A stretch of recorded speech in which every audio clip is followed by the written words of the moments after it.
What's up, gamers? We don't have any time to talk. My name's Andrew Taylor, and this is... Oh, I'm Matt Hall. We gotta go. What are we gonna do? Well, we don't really need to be in that much of a hurry. Today we're going to watch my review of a game called Spinch, or Spinch. I really am not sure of the, what am I trying to say? I can't quite be sure how to, pronounce the word. Okay, we gotta go. Check it out. Spinch is a game that I was really excited to check out. And while everyone online is saying Spinch, there's this rather annoying video uploaded by the game's composer, and he calls it Spinch, but he's also doing this bizarre accent, so I don't know what to think. Transcend the material realm and assume your true form as a Spinch, a hyper-agile organism consumed by the quest to rescue a litter of its missing offspring. Pronunciation aside, Spinch is developed by Queen Bee Games, and it showcases the art of Jesse Jacobs, a guy who makes stuff that looks like this.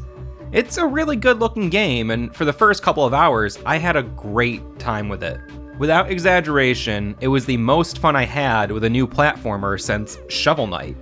The game seemed to draw inspiration from titles like Super Meat Boy, but without all that manic, have to get it all right on the first shot type gameplay, and it was nowhere near as punishing as games like Super Meat Boy or The End Is Nigh. Or at least I didn't think it was going to be like that. The flow of some levels seemed to evoke classic NES platformers like Contra or the athletic stages of Super Mario Bros. 3. The game obviously looks like a Jesse Jacobs comic, but it also brought to mind other comic worlds that I was having a lot of fun exploring. I mentioned Shovel Knight earlier, and much like Shovel Knight, this game is largely built around a single jump mechanic. In this case, it's a dash jump. Many of the levels are designed perfectly in sync with this ability, and it's a real blast to just navigate through them. As you explore stages, you're looking for these guys that are young Spinch. You see, the basic premise of the game is that colors are living, breathing organisms, and in order to satiate their nearly insatiable hunger, they need to constantly feed. Apparently, young Spinch are an ideal food for colors, and our protagonist is an adult Spinch who is on a mission to rescue the youngins and defeat the colors. In most of the 6 worlds in the game, there's 4 stages and a boss fight. And in every stage, there are 3 young Spinch to find. Those young Spinch are then turned into literal cannon fodder during boss stages, so it's in your best interest to find as many of them as you can. You can also unlock bonus stages that will give you a chance to add some bombs to your boss battle arsenal.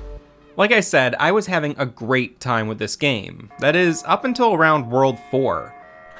At this point, the level design became more aggressive, and the checkpoints became much more scarce. I eventually cleared World 4, and then I wound up spending around 45 minutes trying to clear this one section of level 5-3. And to be honest, that's where I gave up.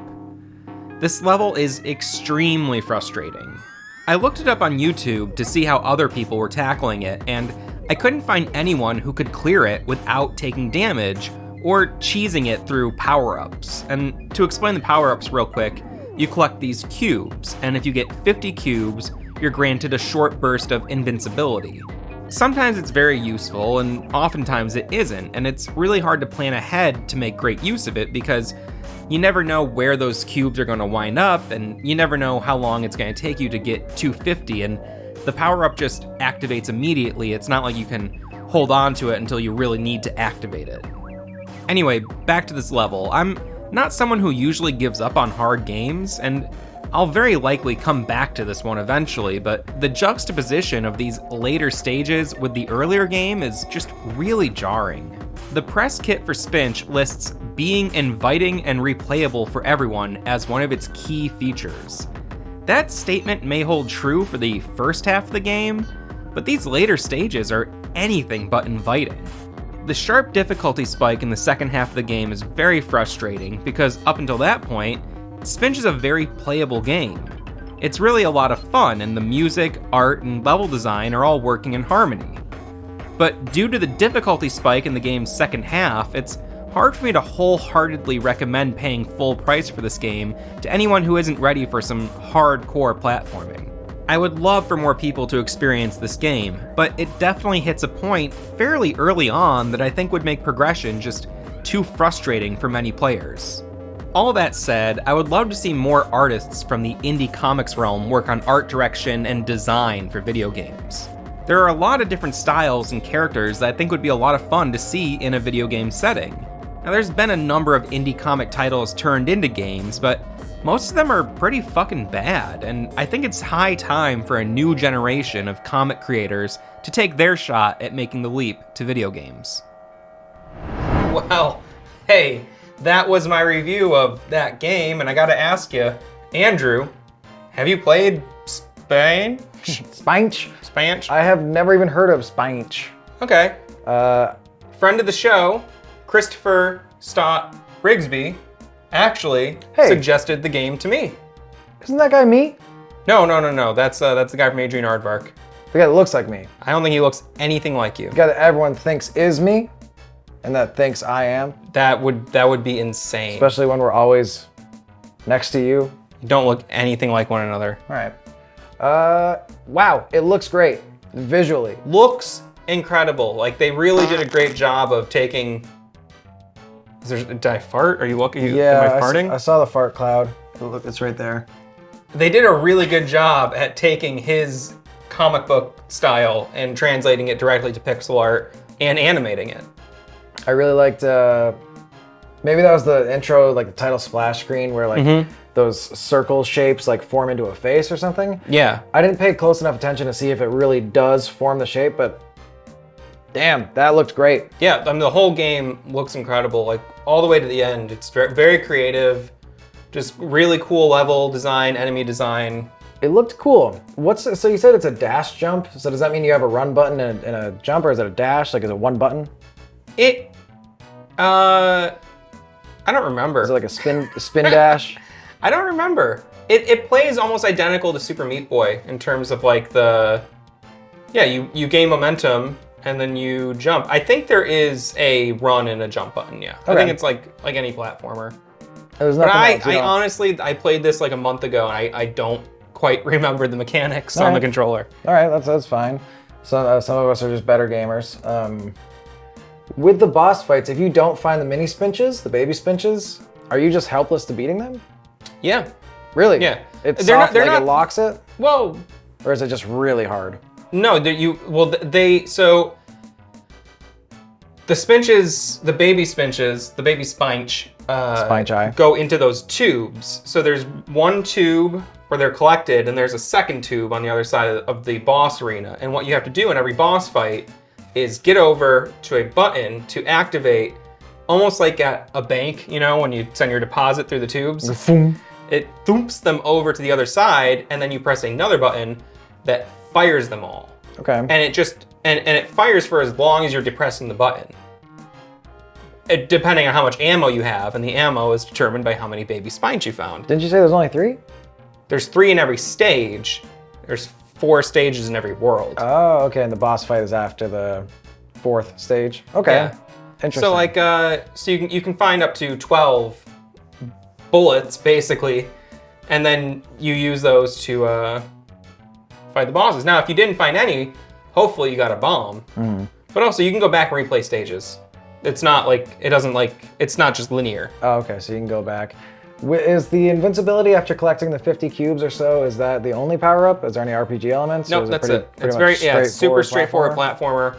That's nice. And like I said, it's the first half of the game is just like so much fun. It's difficult. It's as difficult, I say, as like a Mario 3, which can be pretty difficult toward the end. Sure.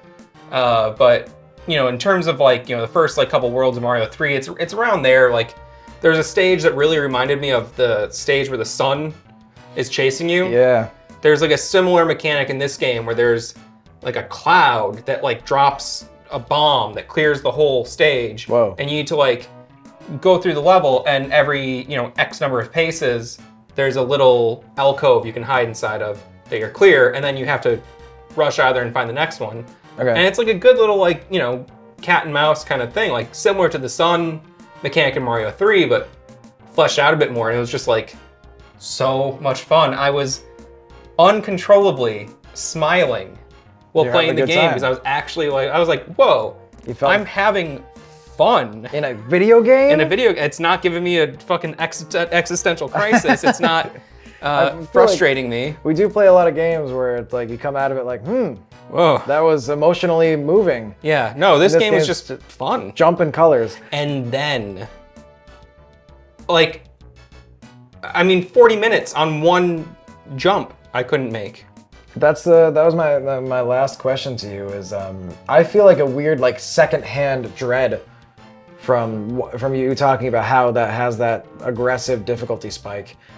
That is a easy way, having a difficulty spike or the difficulty, as it progresses, that's an easy way to kill an experience. So if it makes that too big of a jump too early, it can really soil an experience. Like, I feel like you wouldn't mention the difficulty beyond just saying it gets pretty difficult at times unless it really deserved it. So like, because I know that you'll just soldier through a lot of things. Yeah, so I that also must feel have like really been a mofo, so to say. I feel like a lot of games have a difficulty ramp, Yeah. and that is good because it introduces an element. You understand how to interact with that element, and then it might throw a twist on it, or it might present it in a new context where you take what you've learned before and you apply it, and the challenge is using what you've learned in a new situation, maybe in an unexpected way. And that's how I think games normally present challenge, where it's like, sure, like some games, it's like all you do is jump, and some jumps are really hard. Yeah. Maybe the timing of it, but like this game, you had to not only deal with very precise jumps where you had to, in the particular area I was talking about, there was a conveyor belt sort of animes on a platform going around. Going to move you once you land on it. Yep. Just knock you out. It's also slippery. It's also slippery. That's what I was gonna say. It's an ice level. It's ice level. So Yeah. there's ice mechanics. So you're slipping all over the fucking place. And it's like the enemies from Mario World, the little static guys that like follow along. Those like auto moving levels. Those guys are in like sections. They're all Sparkies or something. They're Yeah. called. Yeah. There's similar enemies in like in Metroid even. That's it. That crawl around the perimeter of a platform. And there wasn't like a easily missed like easier route, like a secret easier what you have to route? do is go doop doop doop doop doop doop doop doop and just like you have to make the first one perfect and then make each one perfect afterward. And I watched so many playthroughs, and I even commented on a bunch of different reviews of the game asking like, hey, did you beat this game? And they're like, yeah, eventually. Like, It took a lot no of one, like everyone kind of glossed over the fact that it got super difficult at the end. But when I watched any like Let's Play kind of stuff of it, people were just like getting fucked on that part. So anyway, It's a delicate balance. I would love to see Jacobs do a new game or just like, anyone really from the indie comics realm. There's a bunch of comics in particular that I think of that I'm like, wow, that would be a great game in terms of art design. But I can't really fully recommend it, like I said. It's like it's like a $15, $20 game or so, and it's just like, it's also available on the Switch, I believe. Switch and PC, but it's so fucking hard. I'm picturing how the visuals have an appeal, probably to a younger audience as well. And little Timmy gets a cool new game called Spinch. 2 hours later, he's smashing his Switch on the ground. Yeah. I mean, there were other parts too toward that second half of the game that I didn't mention specifically, but it just goes from like, oh wow, this is kind of challenging but a lot of fun, to just like, wow, I'm pulling my hair out. Like the diarrhea level. Yeah. That was a hard one. I was watching you play that. Yeah. Well, I gotta ask, what else have you been playing? Well, recently I started the campaign, the solo campaign, because I don't think multiplayer is live anymore. Soldier of Fortune. Came out in 2001 for the PC, and I think it was ported to consoles later. Is that a Medal of Honor game?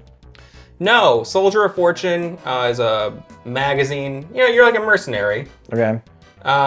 You travel the globe doing non-military, aggressive, militaristic actions, and you are a man on a mission to stop terrorists from acquiring and using a series of like mini nukes.